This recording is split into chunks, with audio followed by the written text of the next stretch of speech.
kami ngayon ng Dubai Chewy Pistachio na ewan, basta yun. Basta yung trending na ewan. And dito kami sa Quiapo naghahanap. Aking tanginginang! Bro, so like, we're here.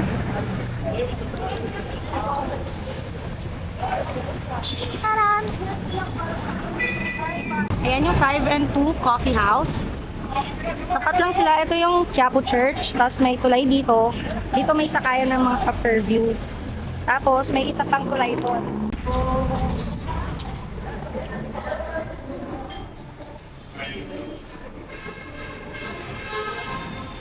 Oh my gosh, this is so cute!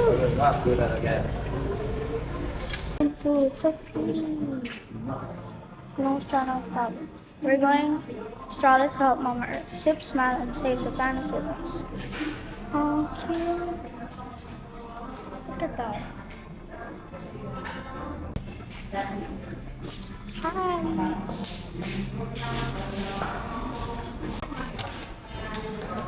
Mochi na tayo, guys. The shore.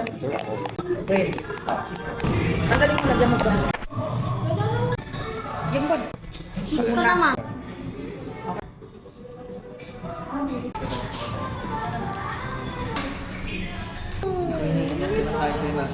So, sa paghahanap-hanap namin ng Dubai Chewy Pistachio, Joey, cookie lang kahaba.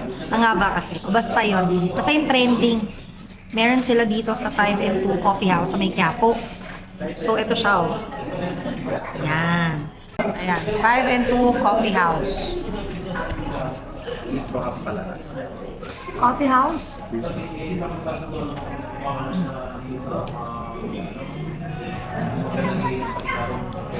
Yan. Very nutty siya. Masarap first time ko makatikim na ito. Ayan, oh.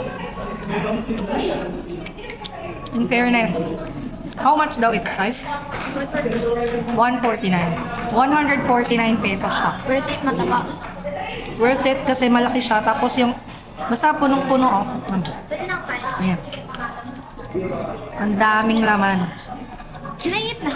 So, kung gusto niyo ng ganito na hindi na kayo pipila, visit na kayo dito sa 5 and 2 Coffee House. Kanina kasi naghahanap lang kami ng ganito. Tapos, sakto, nakita ko yung post sa Facebook, meron daw silang ganito.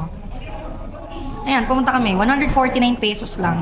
Tapos, malaki na siya. Tapos, punong-puno ng filling sa loob. Yung katayfi ba yun? Katayfi? Katayfi yun. Ayan, hindi ko alam. Katayfi, kunafe. Ewan ko. Basta yun, yan siya. Nafe. Nafe, ano ba yun? Katayfi yan. O, katayfi daw. Nafe, minamalipan ko lang fish. O, katayfi daw. Ayan siya. Nafe, katayfi mo. Masarap siya, masarap pala siya.